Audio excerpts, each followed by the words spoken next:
Bah, écoute, avec plaisir. Donc, mon nom est Nicolas Caron et aujourd'hui, je suis auteur et conférencier commercial. Alors, je dis aujourd'hui parce que j'ai commencé à travailler il y a quelques années, ça se voit, et j'ai commencé ma carrière comme vendeur dans une société de gestion. Ensuite, j'ai été consultant dans un grand cabinet de conseil et formation. Et puis enfin, j'ai créé une entreprise il y a quelques années que j'ai dirigée pendant une vingtaine d'années. Et fin 2020, j'ai vendu mes parts. Et depuis, je ne fais plus que deux choses, écrire des livres et animer des conférences pour des publics de commerciaux ou de managers commerciaux.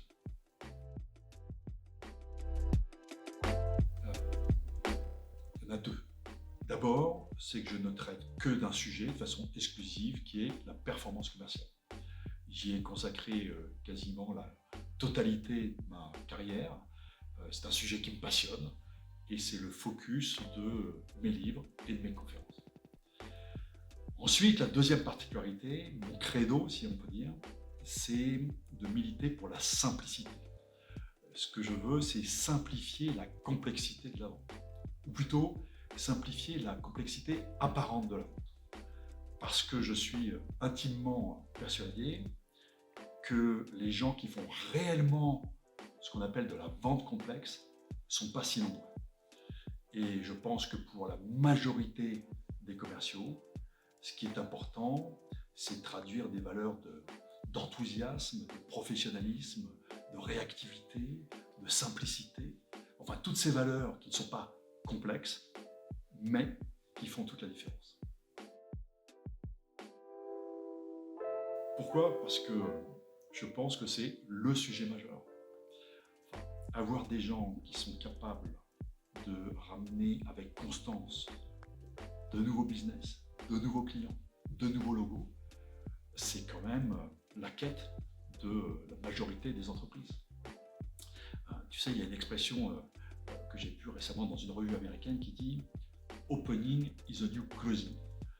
Je suis absolument convaincu de ça. C'est-à-dire que la vraie qualité maintenant qu'on attend des commerciaux, c'est de ramener de nouvelles sources de business. Et quand je me retourne sur l'ensemble de ma carrière, je dois bien avouer que j'ai quand même plus souvent rencontré des gens qui revendiquent d'être de bons éleveurs que des gens motivés pour prendre des postes de chasseurs, pour se mettre en quête quotidiennement de nouveaux clients.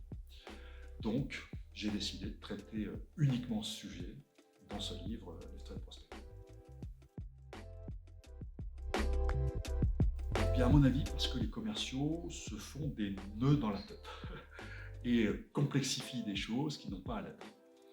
Et puis aussi, sans doute, parce que nombre de managers génèrent peut-être plus de stress que de bonnes pratiques dans la façon dont ils managent, dont ils coachent les actions de prospection.